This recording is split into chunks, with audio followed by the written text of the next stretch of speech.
live episode of Andre The Beast Crayton with my beautiful co-host, Yolanda M. Smith, the philanthropist.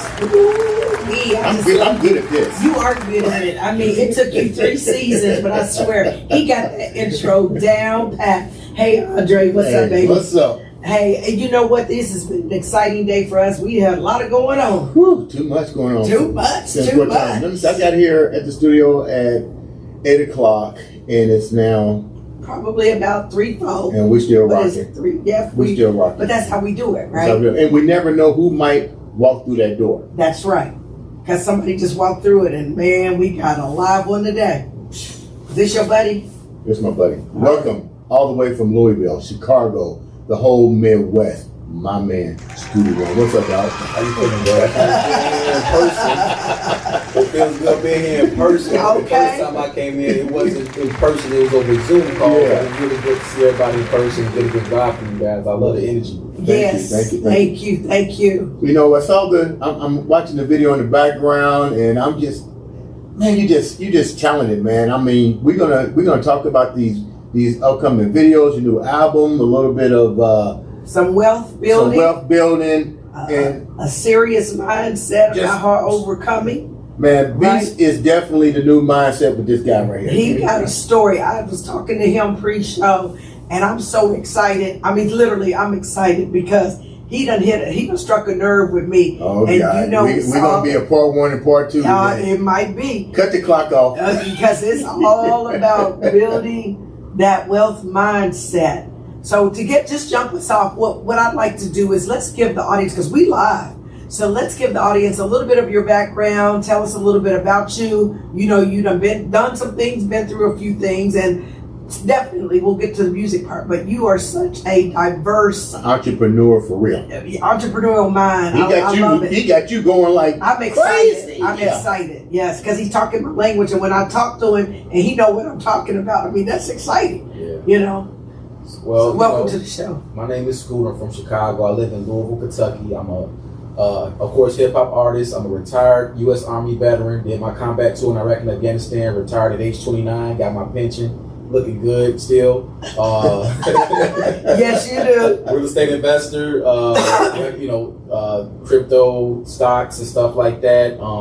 Did not grow up with a silver spoon at all. Was homeless at one point, maybe twice in my life as a child, and also as an adult after I got out the military. And yeah, I'm here. I'm here to just spread the word of my story, really the truth of what wealth building or just overcoming obstacles in life really is, and that's what I'm here for. Just spread the word right now. That's huge, because you know the Andre The Beast Crayton show is all about how you channel that inner beast to overcome, achieve, and be the best version of yourself that you can be. So this is so exciting. I like the way you said that. You like that? Now, if you asked me to repeat it, I bet I couldn't. That's the beauty of having an ad hoc opportunity. Can I just start? Because I know you want to get into that music thing, but I got to take it back for a second. I want you to take it. Go. Yeah, because I want to go back to grew up, no silver spoon. Let's talk about that, and then how you got into the military. And then even after coming out of the military, I read a little bit about your story. There was even some challenges there with PTSD, things like that. Yeah. Because they can see where you are now, fine and sitting here. I mean, doing your darn thing. But you don't got her worked up. But we have to start somewhere, right? And that's the button your jacket, get comfortable. Oh man. So I was born in Chicago in the 80s, late 80s, and I got 4 of the siblings. My mom, single mom. Dad was around until we moved to San Diego in '92, and then my mom got married to somebody else. Things didn't work out. We went through the foster care because my mom, she's schizophrenic and she couldn't take care of us anymore. So we became the ward of Las Vegas because we moved from San Diego to Las Vegas, and that's where they took us from my mom. We went through foster care. I had several foster parents. Were the kids, did they get to stay together? Yeah, so me, my brother Levi, we had the same foster parents, and then my sisters had their foster parent was related to our foster parents. Okay. So they kind of kept us close, but we was in a different household. But Yes. it was cool because we was always close still. Yes, yes. Now, when we decided to go to Chicago to live with my aunt, because she decided to get custody of us, all four of us went, but my older sister stayed, and she had her own reason to stay. And I, now that I look back and we talk all the time about it, I told her, like, I understand why you did that. I understand why you did that. Why you decided to stay. I understand, because when we came back to Chicago, I mean, it was I'd rather just be with my foster parents than be with the family I had in Chicago. Mm. And for better opportunities, or man, my mama's side is they ruthless, and we already went through so much. So it's just like one of those things where you kind of traumatized, because my first foster parent, I remember they hid me and my brother's gym shoes because my brother wasn't happy because they didn't celebrate his birthday. And it wasn't that he was upset with them; it was the point that he was used to my mom celebrating his birthday, and you get that trauma. And, yeah. It's tough, but it's just one of those things that we had to overcome. After that, and then once we got to my aunt's house, she's her way and stuff like that, and things went crazy. Found out my mom was a crackhead as well, on top of her being schizophrenic, and things happened. Just tough. Yeah, just tough. I mean, when I turned 18. I got a scholarship to play football. The problem is that I had to take out student loans. I didn't get a full ride. I got a partial scholarship. Gotcha. So around the summertime after my first year in college, well, let me take it back a little bit. I'll just say when I graduated from high school, the state of Nevada stopped compensating my aunt for having me because I was 18. Yeah. So it was either go to college, join the military, or whatever, because I didn't know I didn't have any guidance. Right. Even playing football, my coach was cool, but he didn't teach me like certain skill sets. I knew how to run. Yeah, I could catch a ball. I know how to. But what about life, right? Exactly. What about life? What about life? So once I went off to college, and I start seeing these college loans and this debt, I'm like, debt? It just sounds bad. I'm like, how do you get debt? I'm like, just think about the word debt. Do it sound good? Even the first time I heard it, I'm like, debt? Cash sounds good. Asset sounds really good, but debt? Like, debt? I'm like, yo, what the hell is this debt shit? I'm like, when I gotta pay this back? I'm like, I'm 19, at the time I'm 18 years old, not understanding that I'm have to pay this shit back, and I don't know, excuse my language. But how that's gonna happen, right? Exactly, and I'm a guy that has no job, no money, nothing. Like, I come from nothing. I mean, living from sleeping in cars in Las Vegas and eating out of garbage cans, and then whatever. It's just like, yo, where the hell do I? Where was your other family at? Because you mentioned your aunt. Where were they at before the foster care came into place? My mom lost contact with a lot of my aunties and stuff like that, and the only reason they found out about us being in Vegas in foster care because I don't know how they did it, but they eventually found out. Maybe my mom had their numbers or something like that, or something. I don't know, but eventually somebody found resources to get to them. Because like when we was in Vegas, when they took us, like we didn't have any records, Social Security cards, birth certificates, so they had to find everything. We had to start all over. When we moved to Chicago and go get all my shots from you, baby. Yeah. You get all that. And I'm 13, like, I gotta get all this. I'm like, yo, what the fuck? Like, yo, what? I did this already. Like, I gotta do this shit again? You be like, what the fuck? Like, come on, yo. Like, I know y'all got records somewhere. You can look me up. They have technology, but, Yeah. But because your mom had went into a state of schizophrenic, there was no way of really researching the records right now. So how long were you in the foster care before they actually found the records or found a way to contact your family? Yeah. So I believe, I don't know exactly how they did it, but from what I understand from my aunt told me some years ago, it was like after I turned 18, she was like, she still had to get our records when we got to Chicago because she didn't have it. Right. They didn't have she had to get our actual real birth certificate, social security cards, and all that stuff. The Vegas didn't have that because we were born in Chicago. The only sibling that was born outside Chicago was my youngest brother Dexter, which is, he go by Shot Blanco, shout out. He was born in San Diego, so like they had to literally go back and dig up some records. So how long did you stay in the foster care before your aunt came? February of 1999 to November, so I said about 10 months. Okay, so not a long. It wasn't. long It time. wasn't very long, but it was. It long sucked. enough. It felt Yeah. like a long time. It sucked because it's like I was so used to seeing having my mom, Yeah. and things happen so fast to where it's like your brain. You gotta think about it. Everything started happening when I was 12. I'm like, we moving around too much. It's inconsistent. Yeah. I don't have my toys no more. Yeah. What's going on? Like, damn, why we staying with friends now? Like, what the hell's going on? I was so used to my mom being able to have a place and have our own, and it was weird because I'm like, what the fuck's going on? When did you find out? When did somebody physically come back and diagnose and tell you that she had schizophrenia? that she had schizophrenia?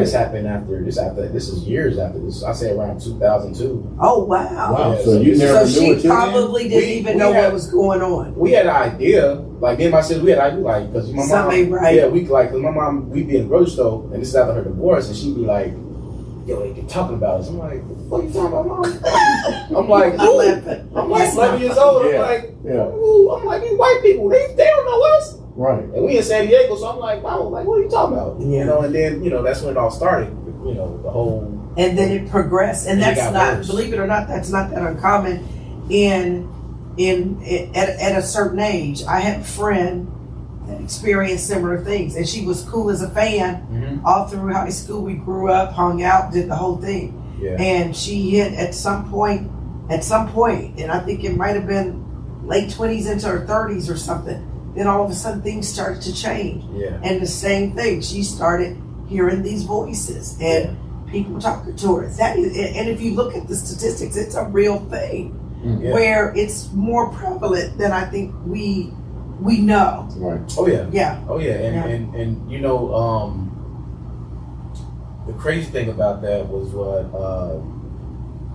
and this is like 2015, and this is right after my retirement out the Army, and I'm actually having conversations with my mom every day. We call and talk every day.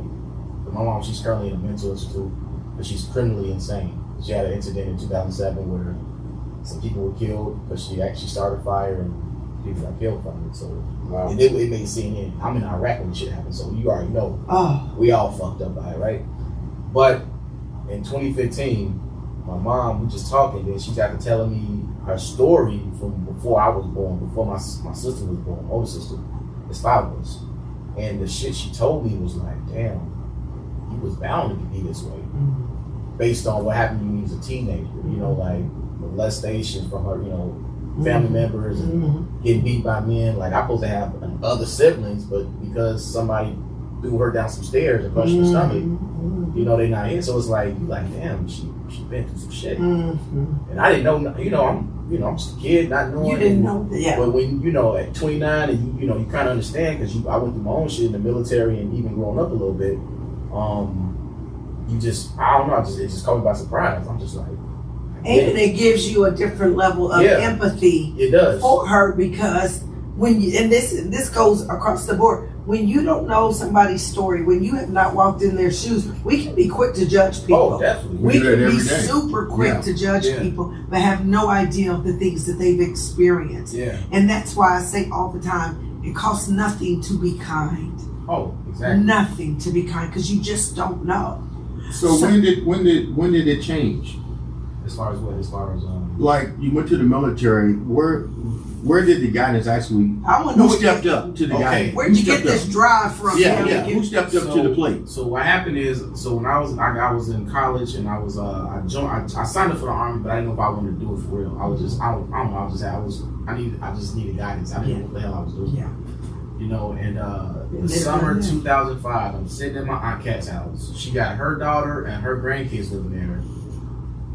My siblings, the ones left, my brother Levi, Tiffany, and Dexter.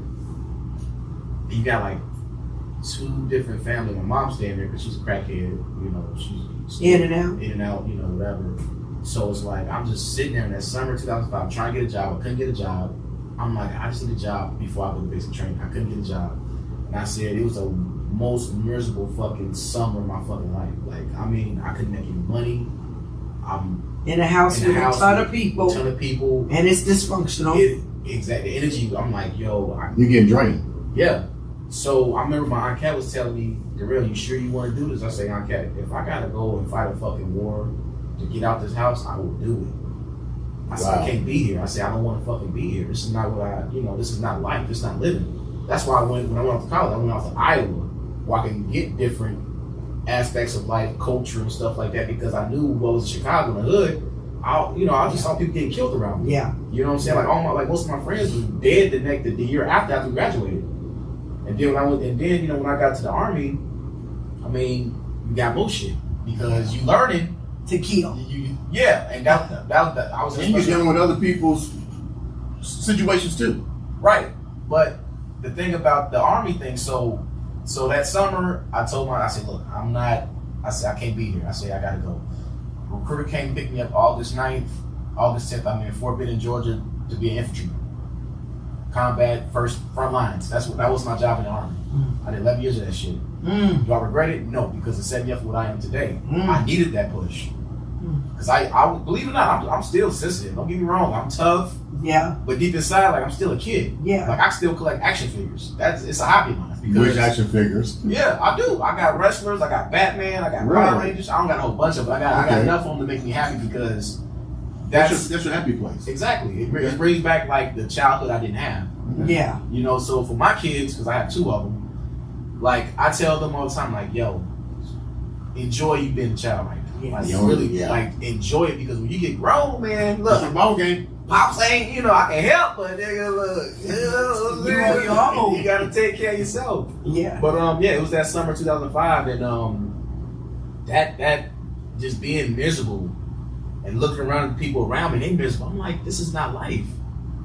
And it changed. I mean, because it has to be something. Yeah, it clicked. That clicks. Yeah. It clicked, and I'm like, this is not living, G. I'm looking at my mom. She's, whatever. Yeah. My aunt kept yelling because she's miserable. She ain't got. Because she got all y'all up in her house Yeah, too. exactly. That's the other thing. And she's only getting paid for 3 of them. Yeah. I'm already graduated, so Right. I'm like, shit. He's like, when you gonna leave? The Right. check is down, and you eat the most. No, just kidding. And you know what's funny? So like, and it's crazy because when I signed up for the Army, I supposed to got $10,000 signing bonus, right? So when I went to it's funny because my aunt Kat, some of her tire broke on a vehicle. She had this old ass like Chevette or some shit, and I'm trying to take the thing off, but I'm stripping the bolts because I don't know what the hell I'm doing. I'm like, I don't know what the fuck I'm doing. But guess what? Here comes the recruiter in his new Dodge car, like, hey, you ready to go? I'm like, it's time for me to go. He said, yeah, it's August 9th, 2005. He's like, yo, it's time to go. Fly out tomorrow. I say, really? He said, yeah. I say, okay, I gotta go. I ain't got no money to help you with the car thing, but you don't strip the car. I'm like, I can't. Look, I was sweating. All I had on was a white beater. No, I had an all white t-shirt on, some blue jean shorts, and I wore this shit damn near every day. That's how poor I was. I was wearing the same shit every day, and I literally would hand wash my clothes and dry them outside. That's how poor we were. Wow. You know what I'm saying? Like what you do, you can be poor, but you ain't gotta be dirty. You ain't gotta know it. Okay. So you can be dirty. So, and it's funny because when I got on we took me to O'Hare Airport because they gave me a hotel room, and then the next day I flew out, and it's funny because I met a couple people that I got into when I was in high school. There's one kid. You don't want to go. I beat the shit out this dude. I beat the fuck out this dude, man. I mean, I fucking beat the shit out of him. He was bigger. He was a lot bigger than me. Really? But it was awkward just watching him walk through the hallway, and I've already signed my paperwork to go, and he just looked at me like, this motherfucker. And I look at him like, this motherfucker. And I'm just like, and I felt bad because I beat the fuck out. I mean, he had a concussion. Oh, wow. His mom put me, arrested me and shit. I was angry. Out of all my siblings, like, I'm the oldest boy, but like, I'm the shortest one. All my other brothers, the youngest ones, they're taller than me. They're bigger, but they would try, but then they'd be like, nah, don't piss him off too much. Because he go like, I got a temper. But it was awkward. But then when I went to basic training, the first couple weeks I got there, we was processing paperwork, taking shots.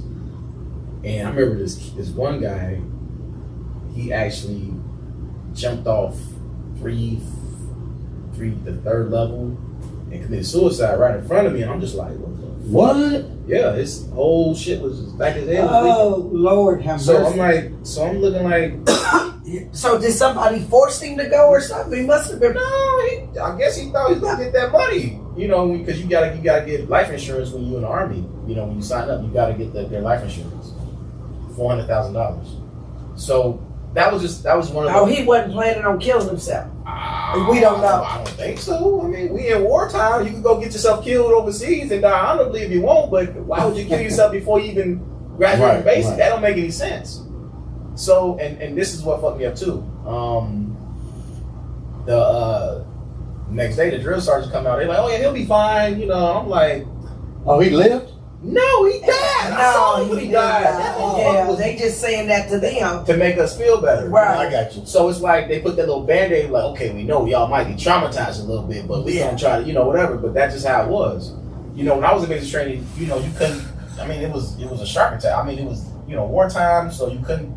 I mean, you couldn't be sensitive. You couldn't be none of that bullshit. You couldn't. You just had to go hard. You just had to go. Like anything, issues that went on at home, that shit didn't matter because that's at home. So you did 10 years. I did 11 years. Yeah. 11 years, and then you came out in what? Retired. I came out in 2015. Well, 2016 actually. So I did a combat tour in Iraq. That was like 18 months. I did another combat tour in Afghanistan. That was 12 months. And I stayed on active duty for about 3 or 4 more years after that. And then I worked a regular job. But at the time, when I was in Iraq, my first deployment, that's when I really started messing with the music. Okay. So a buddy of mine was like, and he wasn't even a buddy of mine. He actually outranked me. He was a sergeant. I was only like a specialist. He was an E6, I was E4. And I used to always freestyle. And he was like, "Hey man, come to the room and my trailer, we can see if we can do something." So I would just freestyle over the beat and he'll just record it. And he was like, "Yo, that sounds good, but where's the hook?" And I'd be like, "Hook for what?" He said, "The song." I'm like, "I don't even think about hook. I'm just flowing."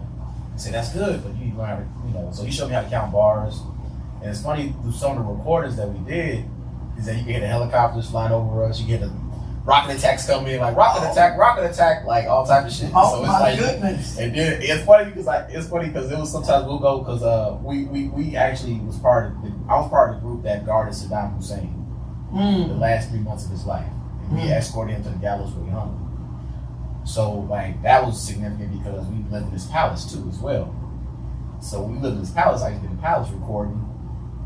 And my lieutenant like, "God damn it, Steph, turn that shit off." I'm like, I can't. I'm like, that's me. I can't stop talking and rapping. I'm like, it's my voice, but it was interesting, being able to guard Saddam and still, do the music thing. Even though I wasn't really doing it, I was just finding something, an outlet, because that's what it was for me. Yeah.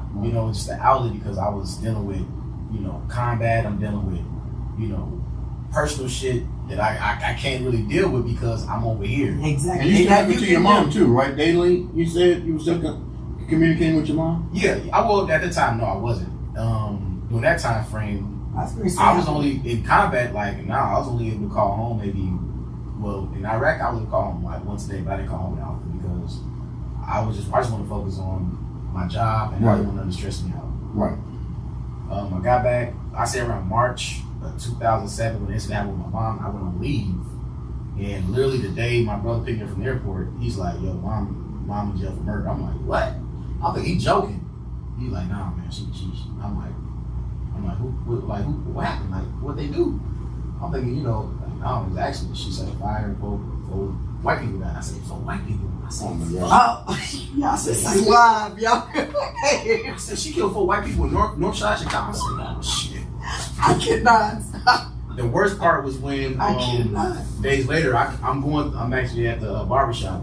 I was getting my hair cut then when I was a kid. And this guy I never met a day in my life. The lady that owns the barbershop, she went to our church. I went to Catholic churches out there in Chicago.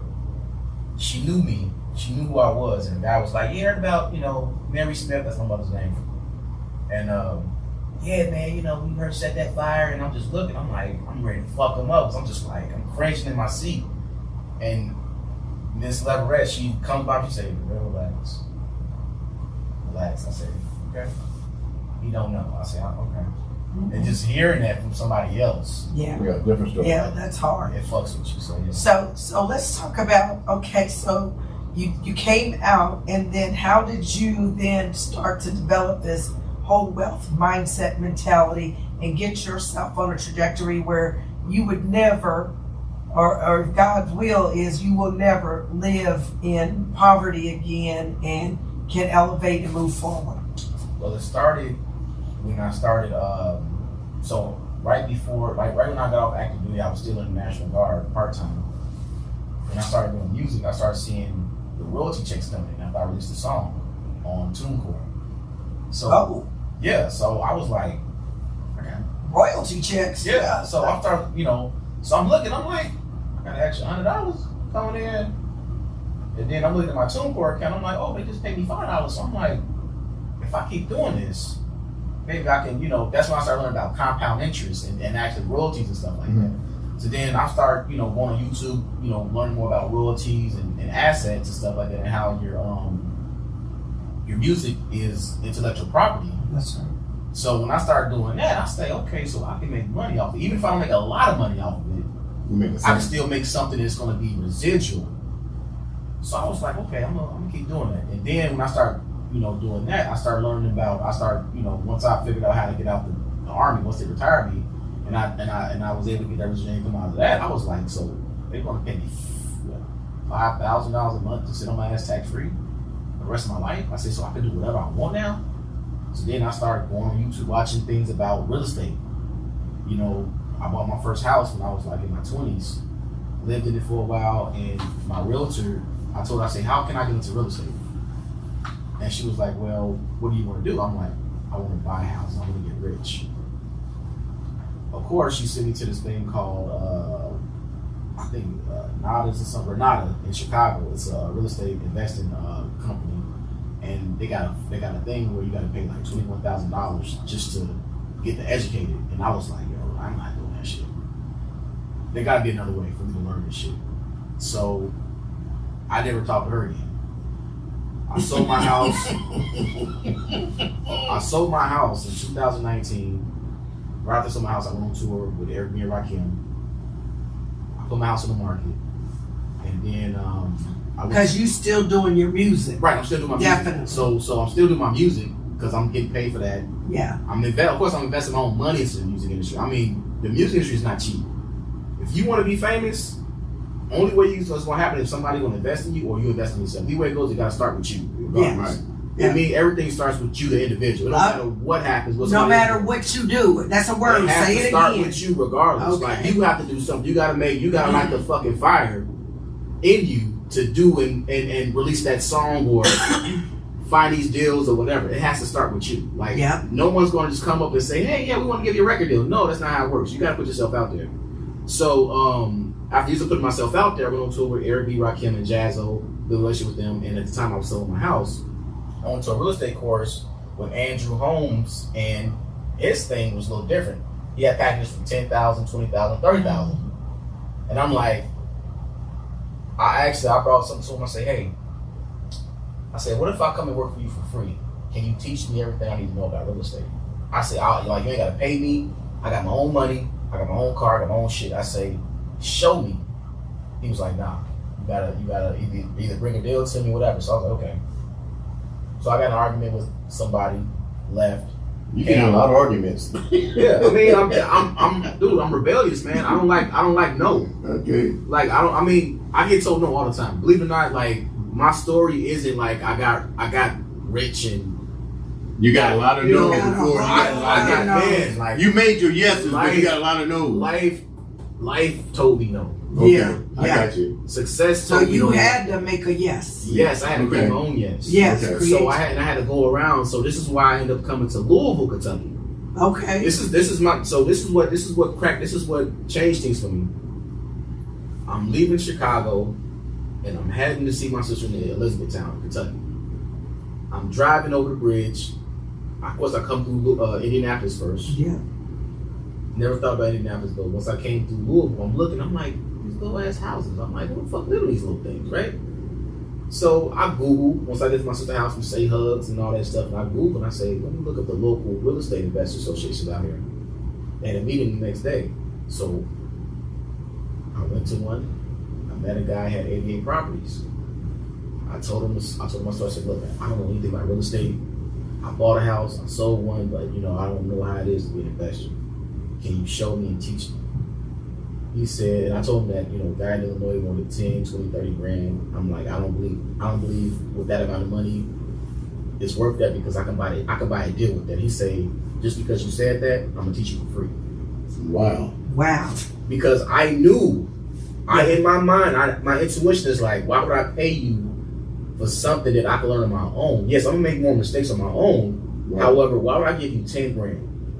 Why would I give you 20 grand? 30 grand for you to teach me? The only way you would do that as a coach, I would say the only way you would do that is if he's really got social proof and can show you that he's done and he is where you want to be. And if you could go further faster. Right, and he did. Then it would be worth it. And yeah, he did.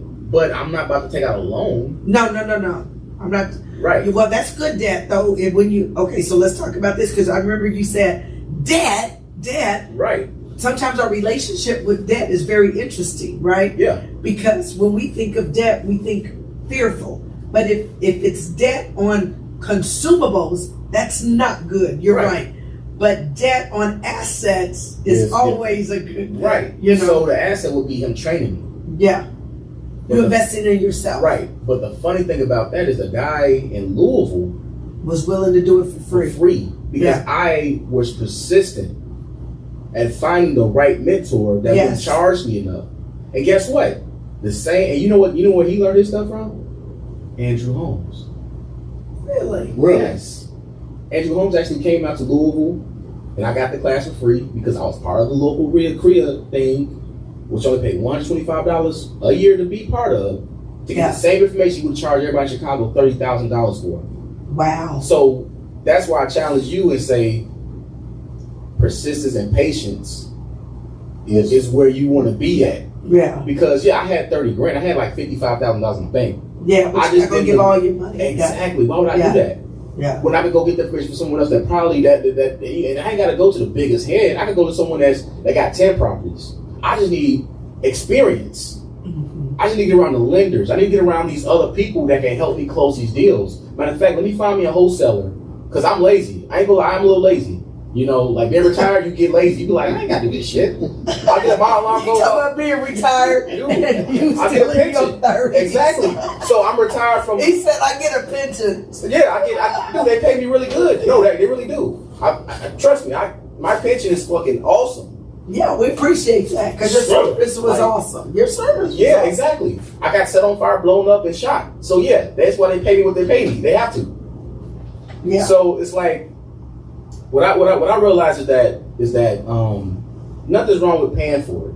No. If you got it, go for it. Yeah. Me personally, I'm trying to find another way. Even if it takes me a little longer to get the information and start investing, that's fine. But I gotta do it at my terms. I gotta make sure that it's for me. Well, and you gotta be comfortable. Exactly. You know, we say all the time, there's nothing wrong with being a copycat. You just gotta copy the right cat. Exactly. You know, and then you gotta be. I like the way you said that. Yeah, and you gotta be comfortable in what you want to do. I actually stole that from Spectacular Smith, but that's okay. That's my godson. So it's kind of funny because at the end of the day, you know, you got to do what's comfortable for you. Yeah. You know, but one of the things we do know, still you were willing to invest in yourself, and that's the first step. Because you'd be surprised how many people don't will not even entertain the idea of taking their money and investing in themselves. Yep. But you'll take that money and do everything else with it, as even give it away before you even pour into your own self. And they can't tell you why either. They can't tell you why. No, it's just because we're conditioned. It's just the way it goes back to the mindset. Yeah. You know, and I say this, kudos to you for being able to release yourself, because really the way you were raised and where you came up, you should have had a very fixed mindset. Oh, yeah. And the fact that you were to break out with that and have the growth mindset that you have today to get you to where you are, that is remarkable. And still developing. Oh, totally. I mean, he's in his 30s. He has the world's still his oyster. Yeah. Retired or not, that's just additional income. Right, that's all. You ain't retired. Exactly. You just got additional income. But again, that pay you for life. You know what I'm saying? So you think about that and think about the other streams of income, because you mentioned residual income. Yeah, we talked about passive income. Some people don't know about these streams of income, but if you work on traditional passive residual weight income, I mean, this is the stuff that creates the generational wealth, right?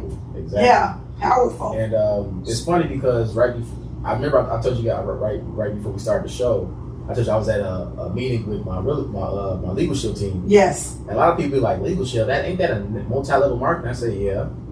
But believe it or not, I learned a lot of skill sets as far as being an entrepreneur from those people in network marketing, from the people that earns $1 million a year doing this. Mm-hmm. I mean, my first 6 months, I earned what, $20,000. Mm-hmm. Didn't know anything about the company. I just went and went with it.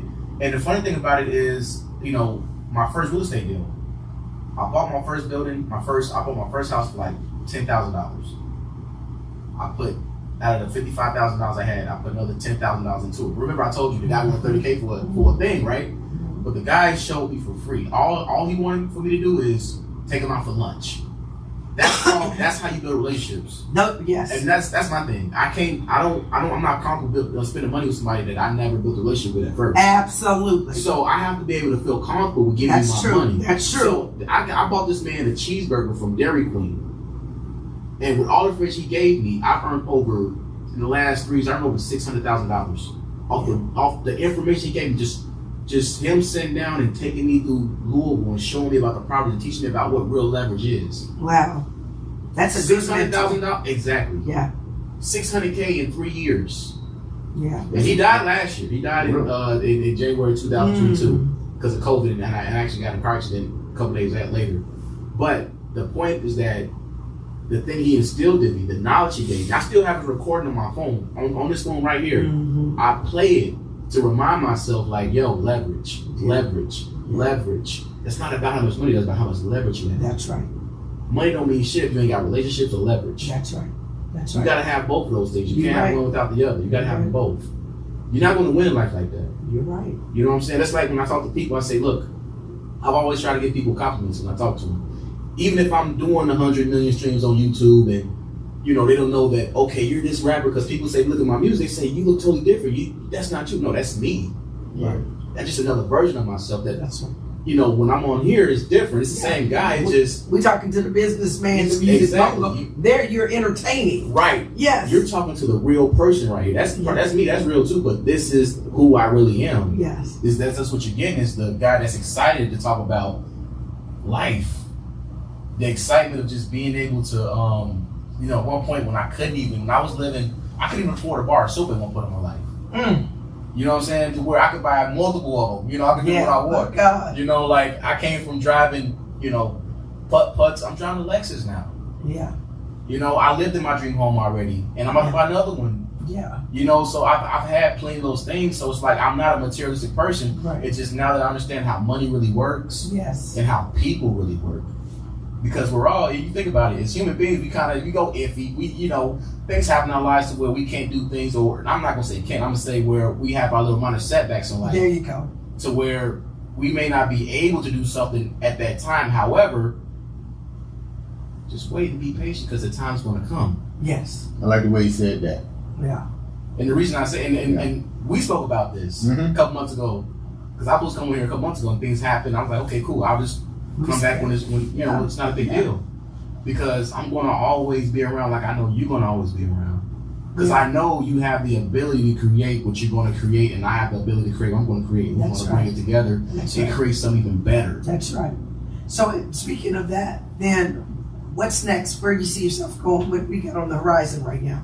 Okay, so I am dropping a mixtape. Maybe we can roll it up. That song on there, Staples on there. I mean, it's funny because I talked to Pope on the phone the other day, and I was like, man, like, hey, bro, like, I'm like, I want to do something different. He said, hey, you ever thought about dropping a mixtape? I said, bro, I've been telling you about that for the last 3 years. I know you. You just not listening. You're just not listening. And he like, yeah, but you gotta do the singles first because you gotta get the interest. I said, yeah, I know, I get it. And I said, what do I need to do? I said, like, how much is it gonna cost me for marketing and all? He said, yo, you ain't gotta worry about a big budget for that because you already did all the marketing with the songs. Yeah. Just put the same song that you released on the project and it's gonna come. Just make sure you know, do the blogs and all that stuff. So I'm like, all right, bet. Say less. Doing it. got the release date, you know, whatever, and you know, from there, you know, I'm just excited to actually put out another body of work. The last time I put out a mixtape was like 2018. Okay. A lot has changed since 2018. Yeah, you got a lot to write about. A lot to talk about. Yeah. And I can't, like, I'm barely scratching the surface on this mixtape, but it's just to keep people excited, just so when I do drop the real project, because the real project, you talking about 444 Jay-Z, like yo, I drop gems for real in my own little special way because I'm very animated. You know, yes, you are. But you know, in a good way. In a good way. Right. So it's like, you know, it's just one of those things where I'm excited because it's like, you know, you have that heavy thing on your shoulder. Yeah. And you just like, man, you just like, you want to ask permission, but you don't have to ask. You got to actually, you just give yourself permission to do it. There you go. Versus asking someone, you know, is it safe to do this? Yeah. You know, because I'm not taking that risk on you. Yeah, and I've always been that way. It just, and when it comes to marketing, that's never been my thing. Yeah. I know how to talk to people. I know how to, you know, I'm an empath.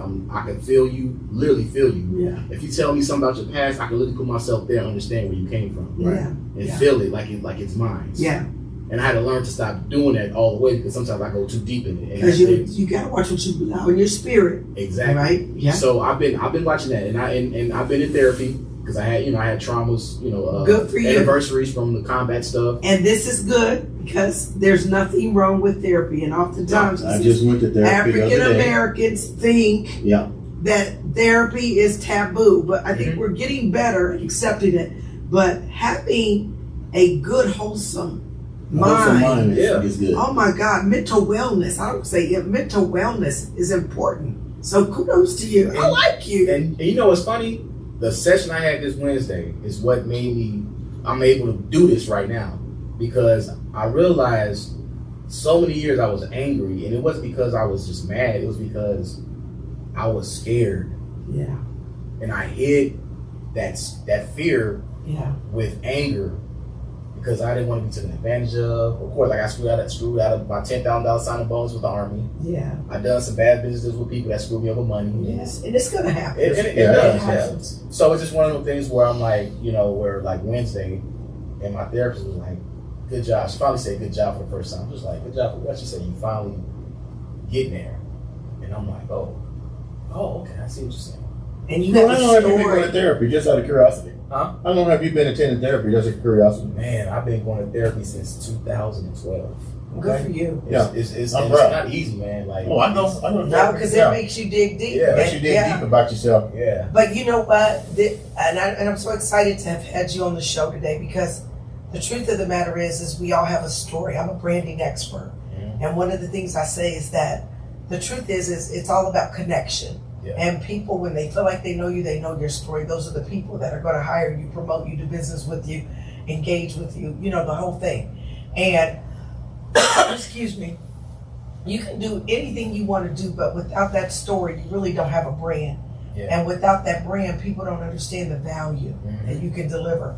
And you just opened up a whole new world right here. Yeah. Look, she was like totally excited. Like, within this last almost 45 minutes. It was supposed to be a 30-minute show. We allowed it to run over just because it was flowing. I'm sorry. But no, this is good. This is good. But seriously, your story has so many facets to it that I guarantee you will help so many people understand that your past doesn't have to dictate your future. And sometimes your past can put you to where you're at now. You refuse to allow your past to be the stumbling block. You put those and you kept going. And I mean, when we met, it was just like you said. Sometimes you just got to reach out to people just to see. When you reach back out to me, I was like, wow, you got to reach back out. And it was just that one creative song where you was on the toilet. And I was like, you know, what are you doing on the toilet? Well, that's what treatment. That shows it's artwork. Because I was like, I don't usually look at stuff. And I'm like looking, I was like, what is this? And the beat came up and I was like, okay, so I kept listening, but the creativity is what captured me. Because you was talking about, what do we talk about? And I was like, okay, this whole thing is like flowing. And when I reached out to you about coming on to the first season, I was like, man, this guy is really coming on the show. Really? I wish we could have got deeper at the time, but now we did get a chance. We got This to is reconnect. awesome. No, because Yeah. I mean, I feel like Yeah. we're letting people understand who you are. And, while this is on Facebook today, we'll stream this out. We'll package this up in the real podcast way. Yeah. And this streams out to thousands and thousands and thousands of people. Now, how can people stay in touch with you? That's important. Well, the best way is I'm on Instagram, I'm Okay. on Twitter, I'm on Facebook. So my thing is Sqooty1, which is SQOOTY1 at Instagram, Twitter. On Facebook, I go through my regular name because I'm an investor, but I also have my music page. So I'll give y'all my regular name. It's Dorrell Smith, Dorrell Scoop Smith. I'm a Smith. I'm a Smith. I know. So Smith's a coot. Smith, I love Smith. And, Okay, so wait a minute. Let's get it. Oh, we'll put it on the Lord Third, and what we'll do is we'll also drop it in the comments because Dorrell is Dorrell. Yes, Correct? ma'am. Yes. Yes, Dorrell Smith. Yep. Wow, what a pleasure to have you. And that's Sqooty with a S to the Q. Did you say to the Q? SQOOTY1. Sqooty Now, one. before we leave off, we got to talk about this video. I've been intrigued with this See, they video. can't see it though. Your people can't see We're it. gonna stream it where they can see it. We'll send a link so they can see it. So tell me about this new song that you got out and stuff. Set it up a little bit, E, so we can get So, main man.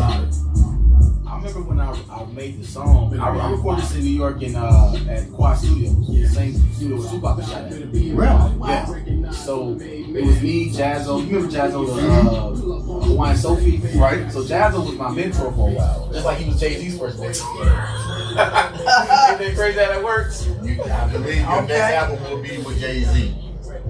I got a song. Boom. I already got that in the word. I got stuff from Lil Durk.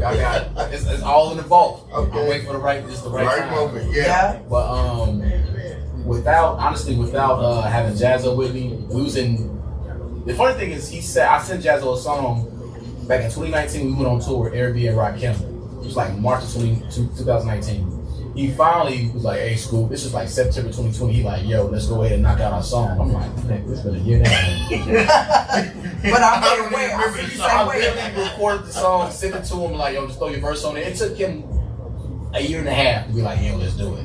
So I'm just like, "Yo, what's wrong with this nigga, man?" I'm like, "Yo." So we go to the studio, we do the joint with him on there, and then I had this song, and I remember doing it. And Jazz, because I think I recorded like 5 or 6 songs and stuff like that on our whole entire session. And Jazz was like, "Yeah, I like this shit. This shit gangster." He's like, "It's that Brooklyn shit right here." I'm like, "Well, I'm not even from Brooklyn. I'm from Chicago."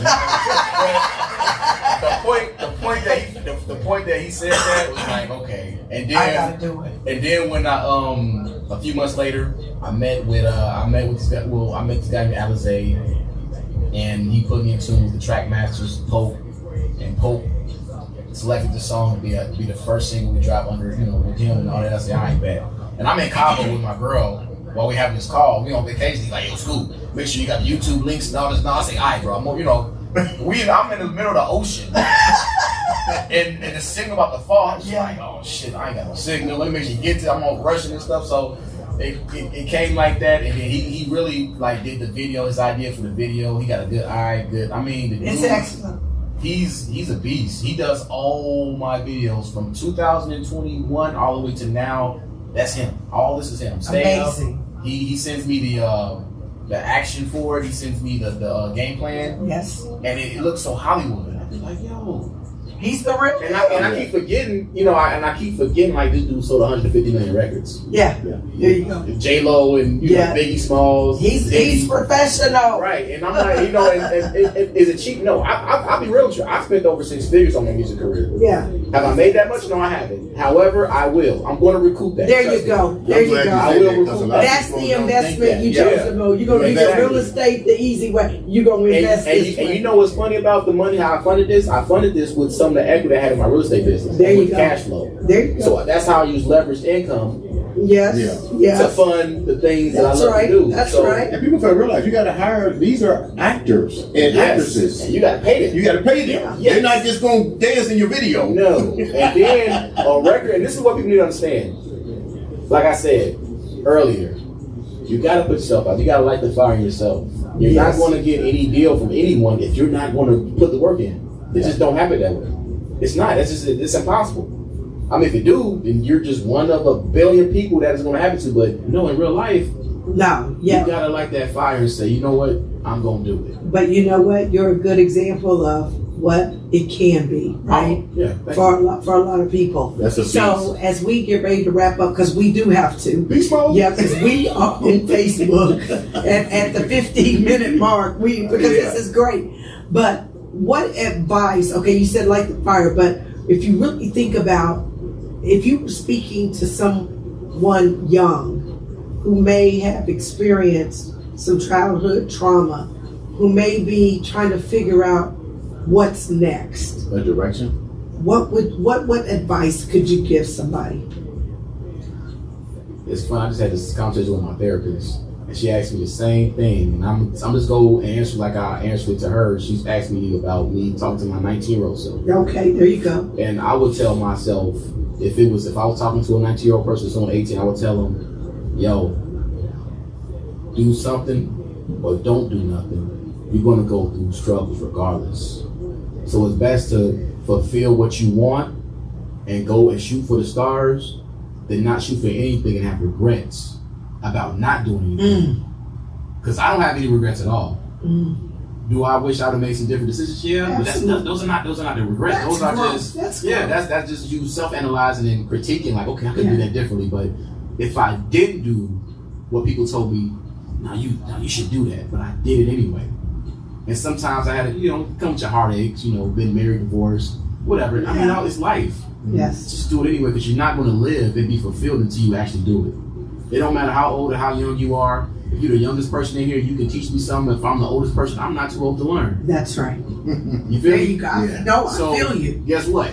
Get off your ass and do something. Make it happen. Just make it happen. Just make sure it's positive and something that you really want to do. Exactly. That's all I gotta say. I love it. So you can either be the person that allows life to happen to you, or you can be the person that makes life happen for you. This has been another wonderful episode of the Andre the Beast Crayton. Straight fuck through the shit, baby. You know the shit from the beginning.